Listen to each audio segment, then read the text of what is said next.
ಪ್ರಿಯರೇ, ದಿನದ ಬದುಕಿಗೊಂದು ಕ್ರಿಸ್ತನ ಈ ದನಿ ನಮ್ಮೆಲ್ಲರಿಗೂ ಪ್ರೇರಣೆಯಾಗಲಿ. ಪವಿತ್ರ ವಾರದ ಬುಧವಾರ, ಏಪ್ರಿಲ್ 16, 2025. ಸಂತ ಮತ್ತಾಯನು ಬರೆದ ಪವಿತ್ರ ಶುಭ ಸಂದೇಶದಿಂದ ವಾಚನ. 26ನೇ ಅಧ್ಯಾಯ, 14ರಿಂದ 25ರವರೆಗಿನ ವಚನಗಳು. ಆ ಕಾಲದಲ್ಲಿ 12 ಮಂದಿ ಶಿಷ್ಯರಲ್ಲಿ ಒಬ್ಬನಾದ ಇಸ್ಕರಿಯೋತಿನ ಯೂದ ಎಂಬಾತ ಮುಖ್ಯ ಯಾಜಕರ ಬಳಿಗೆ ಹೋದನು. ನಿಮಗೆ ನಾನು ಯೇಸುವನ್ನು ಹಿಡಿದುಕೊಟ್ಟರೆ ನನಗೇನು ಕೊಡುವಿರಿ ಎಂದು ಅವರನ್ನು ವಿಚಾರಿಸಿದನು. ಅವರು ಅವನಿಗೆ 30 ಬೆಳ್ಳಿ ನಾಣ್ಯಗಳನ್ನು ನಿಗದಿ ಮಾಡಿಕೊಟ್ಟರು. ಆ ಗಳಿಗೆಯಿಂದ ಯೇಸುವನ್ನು ಹಿಡಿದೊಪ್ಪಿಸಲು ಅವನು ಸಂದರ್ಭ ಕಾಯುತ್ತಾ ಇದ್ದನು. ಅಂದು ಹುಳಿರಹಿತ ರೊಟ್ಟಿಯ ಹಬ್ಬದ ಮೊದಲನೆಯ ದಿನ. ಶಿಷ್ಯರು ಯೇಸು ಸ್ವಾಮಿಯ ಬಳಿಗೆ ಬಂದು, ತಮಗೆ ಪಾಸ್ಕ ಭೋಜನವನ್ನು ಎಲ್ಲಿ ಸಿದ್ಧಪಡಿಸಬೇಕೆನ್ನುತ್ತೀರಿ ಎಂದು ಕೇಳಿದರು. ಅದಕ್ಕೆ ಅವರು, ಪಟ್ಟಣದಲ್ಲಿ ನಾನು ಸೂಚಿಸುವಂತವನ ಬಳಿಗೆ ಹೋಗಿರಿ. ನನ್ನ ಕಾಲ ಸಮೀಪಿಸಿತು. ಪಾಸ್ಕವನ್ನು ನನ್ನ ಶಿಷ್ಯರ ಸಮೇತ ನಿನ್ನ ಮನೆಯಲ್ಲಿಯೇ ಆಚರಿಸಬೇಕೆಂದಿದ್ದೇನೆ.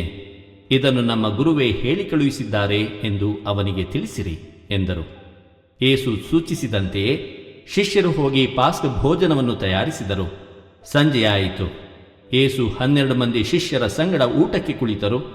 ಅವರೆಲ್ಲರೂ ಊಟ ಮಾಡುತ್ತಿದ್ದಾಗ ಯೇಸು, ನಿಮ್ಮಲ್ಲೇ ಒಬ್ಬನು ದ್ರೋಹ ಬಗೆಯುತ್ತಾನೆ ಎಂದು ನಿಮಗೆ ಖಂಡಿತವಾಗಿ ಹೇಳುತ್ತೇನೆ ಎಂದರು. ಶಿಷ್ಯರು ಬಹಳ ಕಳವಳಗೊಂಡರು. ಒಬ್ಬರಾದ ಮೇಲೊಬ್ಬರು, ಸ್ವಾಮಿ, ನಾನೋ ಎಂದು ಕೇಳತೊಡಗಿದರು.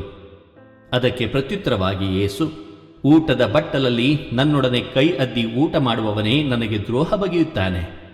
ನರಪುತ್ರನೇನು ಪವಿತ್ರ ಗ್ರಂಥದಲ್ಲಿ ಬರೆದಿರುವ ಪ್ರಕಾರ ಹೊರಟು ಹೋಗುತ್ತಾನೆ ನಿಜ. ಆದರೆ ಅಯ್ಯೋ, ನರಪುತ್ರನಿಗೆ ದ್ರೋಹ ಬಗೆಯುವವನ ದುರ್ಗತಿಯನ್ನು ಏನೆಂದು ಹೇಳಲಿ? ಅವನು ಹುಟ್ಟದೇ ಇದ್ದಿದ್ದರೆ ಎಷ್ಟೋ ಚೆನ್ನಾಗಿತ್ತು ಎಂದರು. ಗುರುದ್ರೋಹಿಯಾದ ಯೂದನು ಆಗ, ಗುರುವೇ, ಅವನು ನಾನಲ್ಲ ತಾನೇ ಎಂದನು. ಅದಕ್ಕೆ ಯೇಸು, ಅದು ನಿನ್ನ ಬಾಯಿಂದಲೇ ಬಂದಿದೆ ಎಂದರು. ಪ್ರಭುವಿನ ಶುಭ ಸಂದೇಶ. ಕ್ರಿಸ್ತರೇ ನಿಮಗೆ ಸ್ತುತಿ ಸಲ್ಲಲಿ. ಚಿಂತನೆ. ಯೂದ ಕ್ರಿಸ್ತನ ಬದುಕು, ಬೋಧನೆ ಮತ್ತು ಸಾವಿನ ಉದ್ದೇಶವನ್ನು ಅರಿಯದೆ ಹೋದ. ಪ್ರಭು ಯೇಸು ಕ್ರಿಸ್ತರಲ್ಲಿ ಆತ್ಮೀಯರೇ, ಯೂದನು ಜಟೀಲರ ಪಂಗಡಕ್ಕೆ ಸೇರಿದವನಾಗಿದ್ದ. ಜಟೀಲರು ರೋಮನರ ವಿರುದ್ಧ ಸ್ವಾತಂತ್ರ್ಯಕ್ಕಾಗಿ ಉಗ್ರ ಹೋರಾಟ ಮಾಡುತ್ತಿದ್ದರು.